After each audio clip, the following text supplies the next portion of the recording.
তোমাদের মাধ্যমিকের শেষ মুহূর্তের জিওগ্রাফি কিছু এমসিকিউ এনেছি টপ 50, যে 50টা তোমাদের গোটা বই থেকে 50টা এমসিকিউ এনেছি।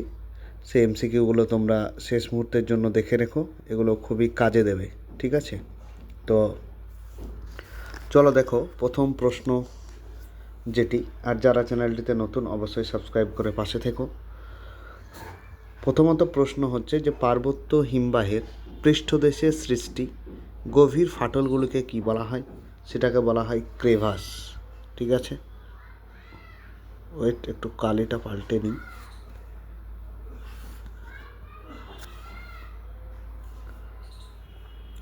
তারপরে দেখো যে যে প্রক্রিয়ায় বিভিন্ন প্রাকৃতিক শক্তি ভূপৃষ্ঠের উপর কাজ করে ভূমিরূপের পরিবর্তন ঘটায় তাকে কি বলে? তাকে বলা হয় তোমার উত্তরটা বহির্জাত প্রক্রিয়া। আর তোমাদেরকে একটা কথা বলি, তোমরা যারা বড় প্রশ্নের সাজেশনের জন্য বলছো, বড় প্রশ্ন ইতিমধ্যেই দেওয়া হয়েছে। তোমরা ইউটিউবের প্লেলিস্টে যাও, প্লেলিস্টে গিয়ে সেখানে ভূগোল টেস্ট পেপার সমাধান বলে ওইখানে একদম নিচে দেখবে দুটো ভিডিও দেওয়া রয়েছে। ওই দুটো ভিডিও 3 নাম্বার 3 এবং 5 মার্কসের দুটো ভিডিও রয়েছে। ঠিক আছে, তোমরা ওখান থেকে দেখে নাও, আশা করি সব কমন পেয়ে যাবে। পরবর্তী কোয়েশ্চেন দেখো, লবণযুক্ত শিলাস্তরের উপর নদীর প্রধান ক্ষয় প্রক্রিয়াটি হলো, সেটা প্রথমত যে উত্তরটি হয়ে যাবে সেটা হচ্ছে দ্রবণ ক্ষয়, ঘয়ের উত্তরটি।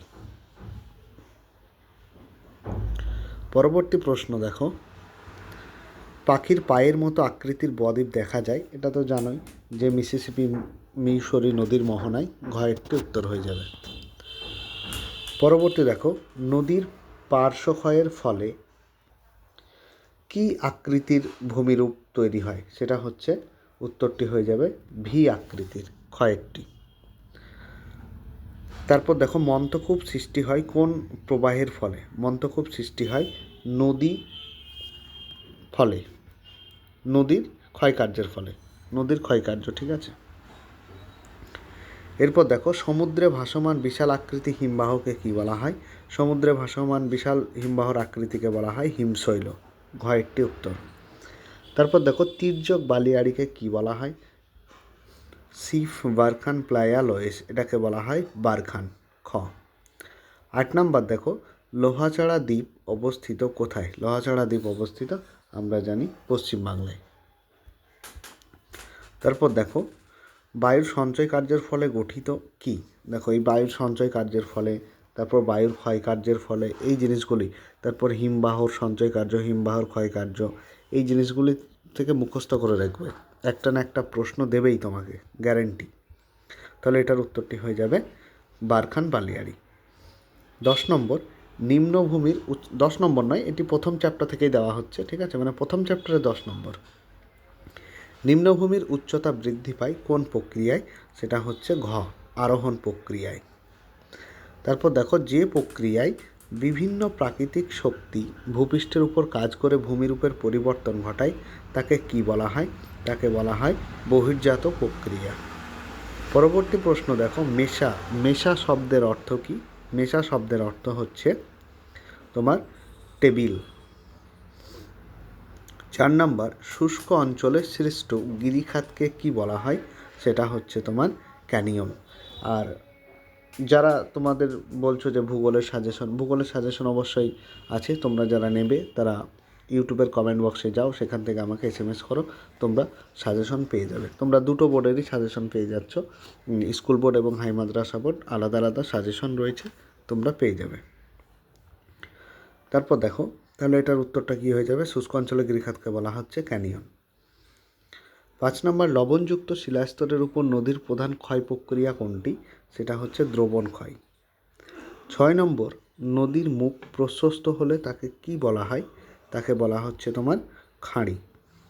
7 নম্বর, যে প্রক্রিয়ায় ভূপৃষ্ঠের উচ্চতা বৃদ্ধি পায় তাকে কি বলা হয়? তাকে বলা হচ্ছে আরোহণ প্রক্রিয়া। এখানে দেখো তোমাদের যে আগের ভিডিওর যে সাজেশনটা দেওয়া হয়েছে, ঠিক আছে, তো সেই সাজেশনের এটা PDF, এগুলো 3 নাম্বারের কোয়েশ্চেন। তোমরা যারা নিতে চাও তারা অবশ্যই কমেন্টে দেখো হোয়াটসঅ্যাপ লিঙ্ক আছে, সেখানে যুক্ত হয়ে আমাকে SMS করো। এখানে সব প্রশ্ন রয়েছে, 3 নাম্বার এবং 5 নাম্বারের এই বছরের ইম্পর্টেন্ট প্রশ্নগুলো তোমাদের রয়েছে। চলো 5 নাম্বারের প্রশ্ন দেখাই। এখানে দেখো 5 নাম্বারের বড় প্রশ্ন রয়েছে, ঠিক আছে, ছবি সহ তোমাদের কোয়েশ্চেনগুলো দেওয়া রয়েছে। তো চলো আমরা আবার ফিরে যাই আমাদের MCQতে। পরবর্তী বলছে যে মরু অঞ্চলে লবণাক্ত হ্রদকে কী বলা হয়, সেটা হচ্ছে অপশন সি প্লায়া। তারপর দেখো 9 নম্বরে পাখির পায়ের মতো বদ্বীপ, এটা তো বললাম, হ্যাঁ, মিসিসিপি মিউসরি। তারপর দেখো বিশ্ব উষ্ণায়ন যে মরুভূমিকে গ্রাস করেছে তার নাম কি? বিশ্ব উষ্ণায়ন যে মরুভূমিকে গ্রাস করেছে সেটা হচ্ছে সাহারা মরুভূমি। এরপর ঝুলন্ত উপত্যকা সৃষ্টি হয় কোন উপত্যকা, মানে কোন হিমবাহের? এটা হচ্ছে তোমার পার্বত্য হিমবাহের ক্ষয়কার্যের দ্বারা। পরবর্তী কোশ্চেন দেখো, নিম্নভূমির উচ্চতা বৃদ্ধি পায় অপশন বি আরোহণ প্রক্রিয়ায়। 13 নম্বর একটি আরোহণ প্রক্রিয়ার উদাহরণ কি? একটি আরোহণ প্রক্রিয়ার উদাহরণ হচ্ছে তোমার হয়ে যাবে প্লাবনভূমি, অপশন এ। পরবর্তী কোশ্চেন দেখো, ভারতের একটি পিরামিড চূড়ার উদাহরণ। ভারতের একটি পিরামিড চূড়ার উদাহরণ কি? না হচ্ছে নীলকণ্ঠ শৃঙ্গ। ভীষণ ইম্পর্টেন্ট কোশ্চেনগুলো। তারপরে ভারতের নবীনতম রাজ্য কোনটি? সেটা হচ্ছে সবাই জানো, তেলেঙ্গানা। এরপর 16 নম্বর দেখো, ভারতের জোয়ার উৎপাদনে প্রথম স্থান অধিকারী রাজ্য কোনটি? সেটি হচ্ছে মহারাষ্ট্র। সিলিকন ভ্যালি কাকে বলা হয়? এটা বেঙ্গালুরুকে বলা হয়। বারবার কোশ্চেনগুলো তোমাদের দিয়েছে, সেই জন্যই ওঠানো হয়েছে। তারপর দেখো, ভারতের দীর্ঘতম জাতীয় সড়ক কোনটি? দীর্ঘতম জাতীয় সড়ক তো 7 নম্বর জাতীয় সড়ক। তারপরে দেখো, ভারতের মৃত্তিকা সংরক্ষণে গৃহীত একটি পদ্ধতি, এই পদ্ধতিটা হচ্ছে ফালি চাষ। 20 নম্বর, উত্তর পশ্চিম ভারতে গ্রীষ্মকালে যে ধূলিঝড় দেখা যায় সেটি হচ্ছে তোমার কালবৈশাখী, আধি। 21 নম্বর, ভারত ও চীনের সীমারেখাকে কী বলা হয়? এটা অপশন এ হয়ে যাবে ম্যাকমোহন লাইন। তারপরে দেখো, নিম্নলিখিত যে রাজ্যটি ভেঙে তেলেঙ্গানা রাজ্যের সৃষ্টি হয়েছে সেটি কোনটি? সেটি হচ্ছে অন্ধ্রপ্রদেশ, অপশন বি।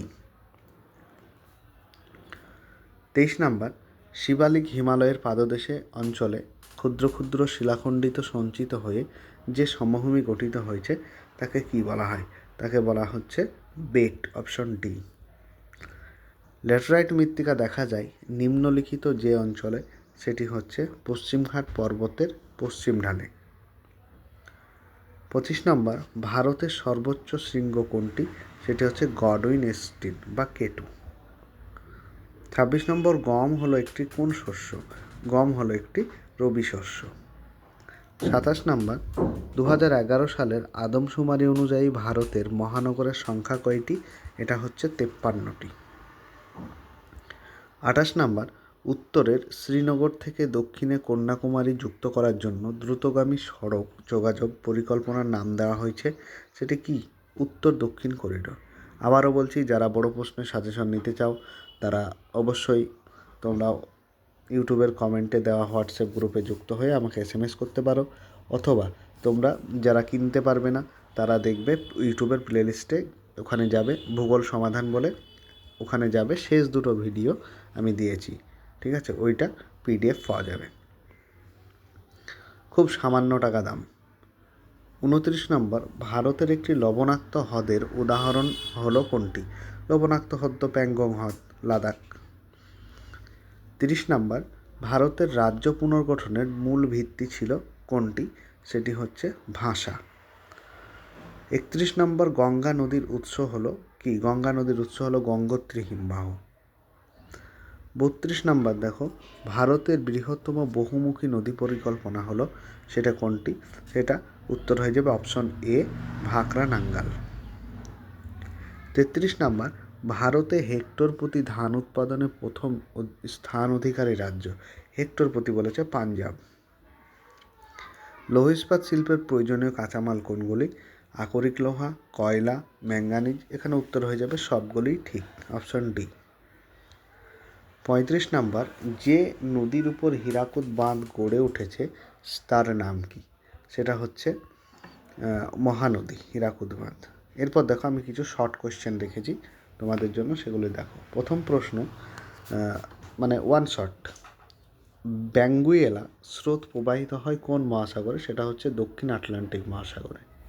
দ্বিতীয়ত, ভারতের দক্ষিণ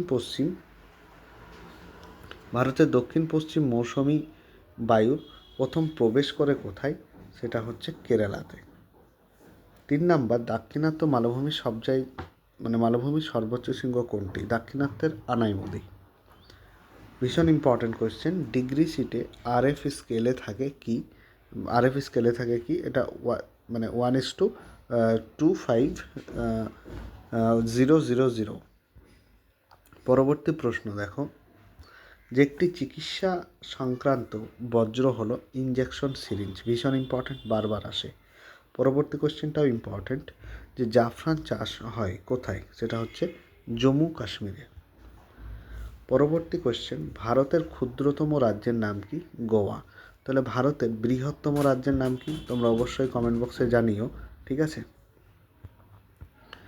তারপরে দেখো, ভারতে সর্বাধিক যে জলসেচ করা হয় যে পদ্ধতিতে, ভীষণ ইম্পর্ট্যান্ট, সেটা হচ্ছে কূপ ও নলকূপ পদ্ধতিতে।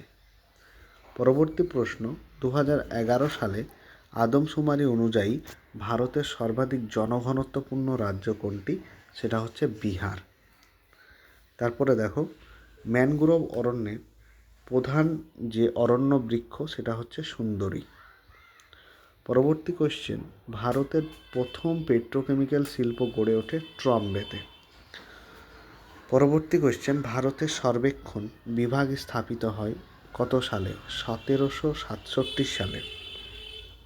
শৈবাল সাগর সৃষ্টি হয়েছে, ভীষণ ইম্পর্ট্যান্ট কোয়েশ্চেন একটা, যে কোন মহাসাগরে? সেটা হচ্ছে আটলান্টিক মহাসাগরে। তাহলে তোমাদের সব থেকে গুরুত্বপূর্ণ গোটা বই থেকে যে 50-60টি কোয়েশ্চেন আমি তুলেছি, সেগুলো তোমরা বারবার দেখে নাও, শেষ মুহূর্তে ভীষণ কাজে লাগবে, ঠিক আছে? আর চ্যানেলটিতে সাবস্ক্রাইব করে পাশে থেকো। পরবর্তী ভিডিও আবার নিয়ে আসবো তোমাদের সামনে।